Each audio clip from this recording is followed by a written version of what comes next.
Ruben Amorim wins his first Manchester derby, smokes Man City 4 goals to 1. This was a kind of an audition slash test for Amorim, even though he already has the United job. But I'm counting this as a Manchester derby because he has the job, and it was tasty, it was sweet, and you Man City fans can hold it, suck it. It was a second half masterclass, I can't lie. The way Amorim switched things up after half time, they didn't allow City to take control, so they stuck on them straight from kickoff and banged in a goal for Sporting to take the lead. And no mercy and absolutely ruthless.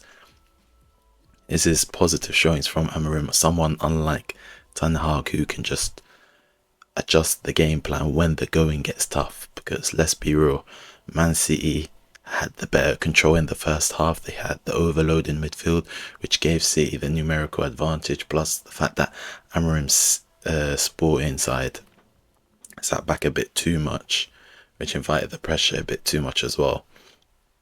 But, however, Amorim realised that, as when he was quoted after the game, Man United cannot play the way we play. They cannot play so defensively, and the same goes for Sporting in the way they played in the first half. It shows, and this just shows that his self-awareness that he needs to change and adjust tactics mid-game, and it also shows that he's aware Man United can also play that way, which is a positive. Because I can't lie, I'm just sick and tired of United sitting back on the counters trying to be the underdog team against bottom half teams. It's getting silly. But overall, I'm happy for him. That's my coach, my manager, and I think they sit second now in the league table for Champions League, and this Champions League new format is like proper competitive. It's getting the smaller teams and showing up the big teams, I can't lie. But let's move on with the next game. Barca against Red Star Belgrade. Again with another dominating one-sided game. This time Red Star being the latest victims, and honestly this is a new era of Barcelona. They've managed to figure out things out after years of struggling to find some consistency since Messi left the club. They have their star boy Yamal, a killer up front in Lewandowski, as well as Rafinha playing with a form of his life. A stacked midfield, which they started with Casado, De Jong and Pedri, but there's just guys on the bench like Gavi, Dani Olmo, Fermin Lopez. The depth is mixed. The depth is crazy. And it's just like a mix with signed players and La Masia players. And it seems like a new golden age in La Masia graduates after it not being that good in recent years.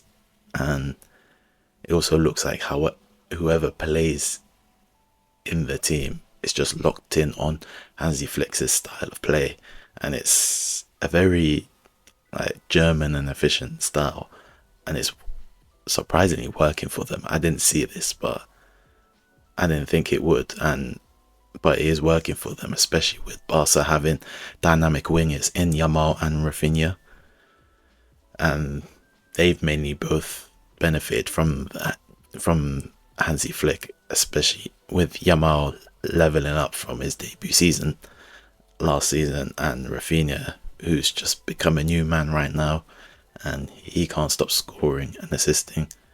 First half, they didn't play too well. They played the greatest of football, but they were still leading 2-1 up. And second half is when things kicked up again. All was gone blazing. Lower scoring a second goal, with Rafinha and Lopez making it 5 goals scored, and the man of the match display from Jules Koundé coming out with 3 assists and a solid defensive display. And overall, I find this Barca team more of a threat compared to Real Madrid's super team, mainly because every player fits their team. And I can't lie, so far this Barca team, they seem like the favourites to win the Champions League. Finally, I want to talk about Inter hosting Arsenal.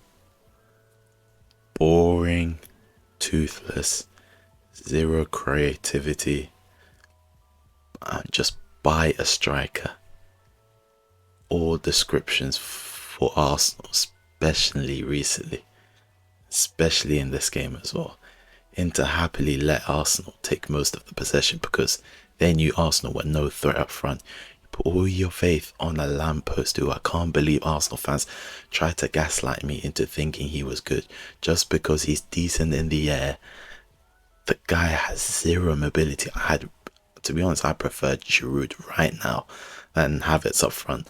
Arsenal in the summer transfer window knew from the start that a striker was priority, and they go ahead and sign Marino based off of him coming off the bench for Spain in the Euros, and aging Sterling on loan from Chelsea, and Calafiori, who they never even needed in the first place. I'm sorry, but they've done this to themselves, and I don't feel sorry for this club. Every game is excuses, complaints about anything other than the club itself, and it's pathetic.